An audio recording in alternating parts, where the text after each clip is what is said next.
Hare Krishna, Teachings of Queen Kunti, Prayer 17, Lightening the Burden of the World.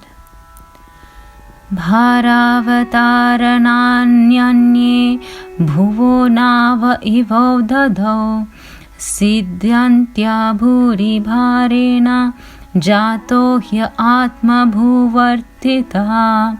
Others say that the world, being overburdened like a boat at sea, is much aggrieved, and that Brahma, who is your son, prayed for you, and so you have appeared to diminish the trouble. Srimad Bhagavatam 1.8.34. Translation and purport by His Divine Grace, A.C. Bhaktivedanta Swami Srila Prabhupada ki jai. Brahma is directly the son of the Supreme Lord, the Supreme Father, and was not put into the womb of a mother. Therefore, he is known as Atma Bhu. This Brahma is in charge of further creations in the universe, secondarily reflected by the potency of the Omnipotent. Within the halo of the universe, there is a transcendental planet known as Shvetadvipa, which is the abode of the Kshirodakashayi Vishnu, the Paramatma feature of the Supreme Lord. Whenever there is trouble in the universe that cannot be solved by the administrative demigods, they approach Brahmaji for a solution. And if it is not to be solved even by Brahmaji, then Brahmaji consults with and prays to the Kshirodakashayi Vishnu for an incarnation and solution to the problems. Such a problem arose when Kamsa and others were ruling over the earth, and the earth became too much overburdened by the misdeeds of the Asuras. Brahmaji, along with other demigods, prayed at the shore of the Kshirodaka ocean, and they were advised of the descent of Krishna as the son of Vasudeva and Devaki. So some people say that the Lord appeared because of the prayers of Brahmaji. Kunti Devi is describing the different statements of different persons about why Krishna appears. Some say that he appeared at the request of Vasudeva and Devaki, and some say he appeared at the request of Brahma. Bharavataranyanye bhuvo nava ivo dadho. Some say that he appeared just to reduce the burden of the world, which was overburdened like a boat at sea. When the world is overburdened, there must be war, pestilence, famine, epidemics, and so on. This is nature's law. The earth floats in space among many millions of other planets, all of them bearing huge mountains and oceans. It floats because Krishna enters into it, as stated in Bhagavad Gita. Gama Vishya. Just as he enters the atom, the earth is certainly not weightless. Rather, it is very heavy, but it floats because the Supreme Spirit is within it. Everything is lightened by the presence of the Spirit. One's body will float in water as long as one is alive, but as soon as the spirit soul leaves, the body immediately sinks. As long as a child is alive, we can take it along by one hand, but when the child is dead, it is heavy. So now we are heavy, but when we are spiritually advanced, we will be free from impediments. Now we cannot fly in the air, but the spirit soul is so light that when freed from the body, it can go within a second to Vaikuntha Loka, the spiritual world. Tyaktva deham punarjanma naiti mameti. Why then does the world become overloaded? It becomes overloaded due to the presence of demons, those who are against devotional service. When Mother Earth feels this load to be too heavy, Krishna comes just to unburden the earth. If a ship is overloaded, its position is very dangerous, for it may sink at any moment. Therefore, when Mother Earth felt too uncomfortable because of being overloaded with demons, Siddhantya Bhuri Bharena, she approached Brahma, the chief living being within this universe. When there is a need, the chief personalities in the universe approach Brahma, who approaches Vishnu to ask her that he reduce whatever the burden is. Then Vishnu or Krishna appears as an incarnation, as stated in Bhagavad Gita 4.7. Yada yada hi dharmasya glanir bhavati bharata abhyutanam adharmasya tadatmanam srijamyaham. Whenever and wherever there is a decline in religious practice, O descendant of Bharata, and a predominant rise of irreligion, at that time I descend myself. When there is too much lawlessness and there are too many criminals, the state becomes overburdened and disturbed, and the state administrators are puzzled about what to do.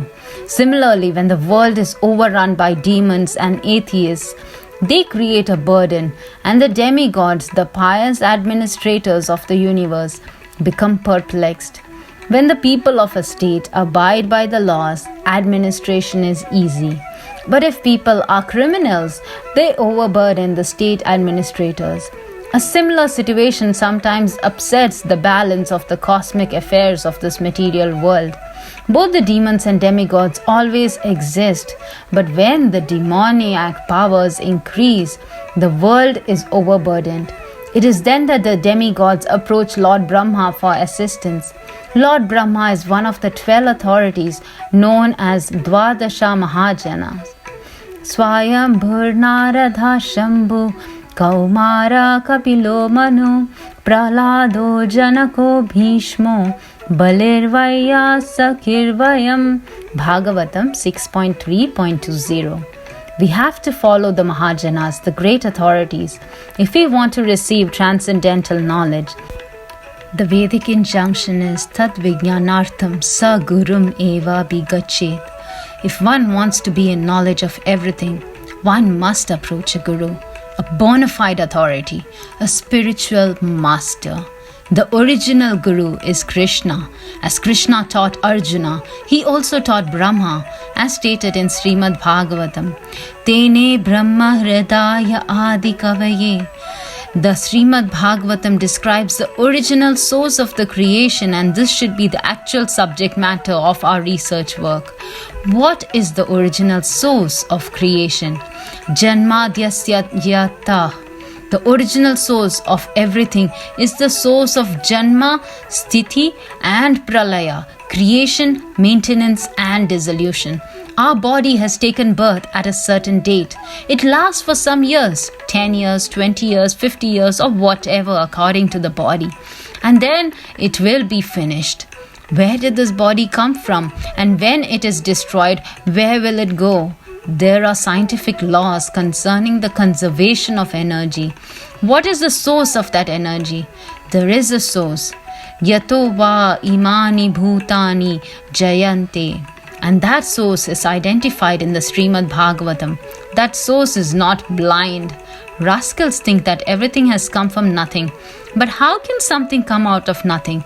There is no proof that such a thing happens. But fools claim that it does, and therefore they are blind. What is the nature of the original source from whom everything has come, in whom everything exists, and within whom everything will enter? The Bhagavatam 1.1.1 says, Janmadhyasya yato anvayaditaratascha charteshva vighnascharat. The word abhigna indicates that the source of everything is completely conscious. The word jna means knowledge and abhi means specific. We have inadequate knowledge of where we have come from and where we shall go after death. And therefore we are not abhigna, supremely conscious. But the supreme source is abhigna. He is not a stone or a void. How could he be?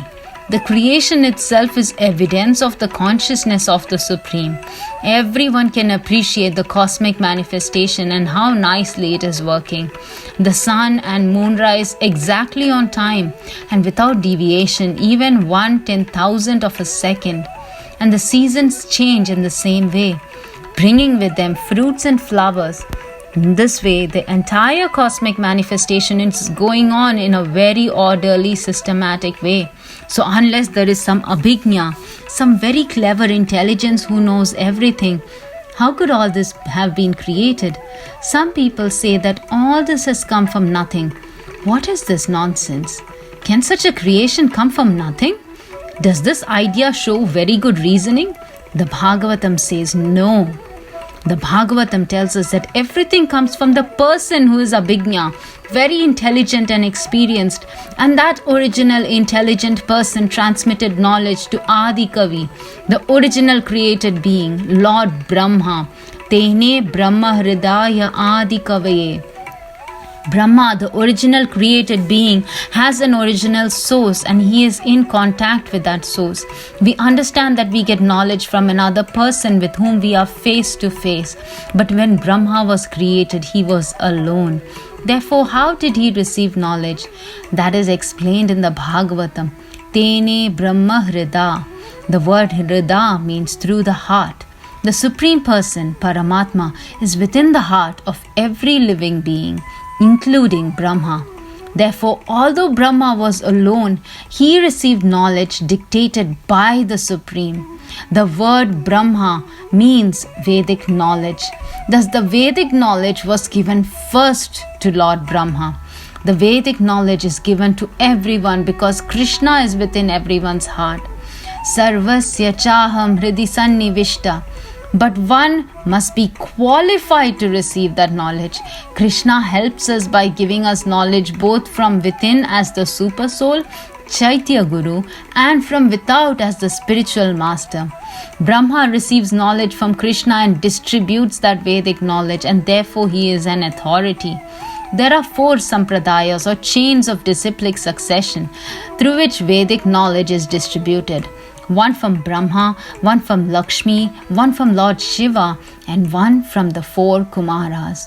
We have to approach an authoritative representative of Krishna appearing in one of these sampradayas. And then we can receive real knowledge. Thus the earth personified approached Brahma, who prayed to the Supreme Personality of Godhead. The world is now overburdened with demons, and therefore I request you to appear. Some say therefore that the Lord appeared at the request of Brahma, that he lightens the burden of the world. When Krishna appears, he protects the devotees and kills the demons. Therefore, Krishna in his Narayana form has 4 hands. In 2 hands, he holds a disc and a club with which to kill the demons, and in the other 2 hands, he holds the conch shell and lotus with which to bless and protect the devotees. The Lord says, Kaunteya pratigjananiha name bhakta pranashyati. Thus, Krishna bugles with his conch shell, my devotees will never be vanquished. And with the lotus flower, he extends his blessing. The lotus flower, which sometimes also appears in the hand of Lakshmi, is a symbol of blessings. Now, some may say that Krishna appeared for this purpose or that purpose, but the real conclusion is that Krishna appears for his own pleasure, not because he is bound by any other cause. We take our birth because we are bound by our karma, but Krishna, being fully independent, does not come because of someone else's request or because of karma. Rather, he comes by his own free will. Atma Maya. We are compelled to take birth because of Krishna's external material energy. But Krishna is not controlled by the Maya or energy of anyone else, and therefore he does not take birth in such a condition. Maya, the illusory energy, is under the control of Krishna. So how could Maya control him? One who thinks that Krishna, like us, is controlled by Maya is described in Bhagavad Gita as Mudha, a fool. Avajananti ma mudham manushim tanumashritam. Krishna is the original Narayana, the original source of eternal entire cosmic manifestation. Brahma, or the first living being born just after the creation, is the direct son of Narayana, who as Garbhodakashayi Vishnu first entered the material universe. Without spiritual contact, matter cannot create. Those who are seeking the original cause of the material creation should know that the creation takes place when the spirit soul is present. Matter is activated by the spirit soul. It is not that the soul is created by matter.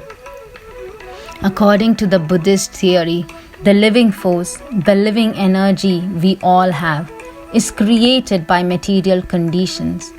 At the present moment, the entire world is influenced by this Buddhist theory. The actual fact, however, is that matter develops because of the presence of the living force. We can understand this very easily. After a child is born, he grows and his body develops. But if the child is born dead, if the spirit soul is not present, the body will not develop. Therefore, the spirit is the basis for the development of matter and not vice versa. Why does a dead child not grow? Because the spirit is not present. A tree grows as long as there is life in it. If we sow the small seed of a banyan tree in good soil and favor it with water, it will grow because the spirit soul is present.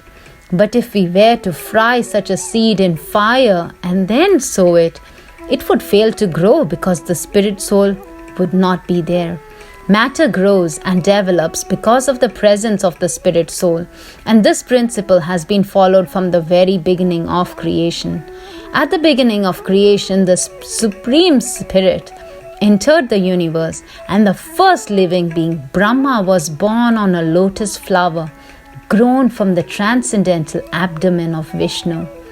Accepting that the lotus on which Brahma was born is matter, we should understand that it is also grown from spirit. Therefore, spirit is the basis of creation. Because the lotus flower on which Lord Brahma is born is grown from the navel of Vishnu, Lord Vishnu is known as Padmanabha. Brahma is also known as Atmabhu because he was begotten directly from the Father, Narayana or Vishnu, without the contact of Mother Lakshmi Ji. Lakshmi Ji was present near Narayana, engaged in the service of the Lord. But still without contact with Lakshmi, Narayana begot Brahma. That is the omnipotency of the Lord. When we want to beget a child, we need the help of a wife because we cannot beget a child alone.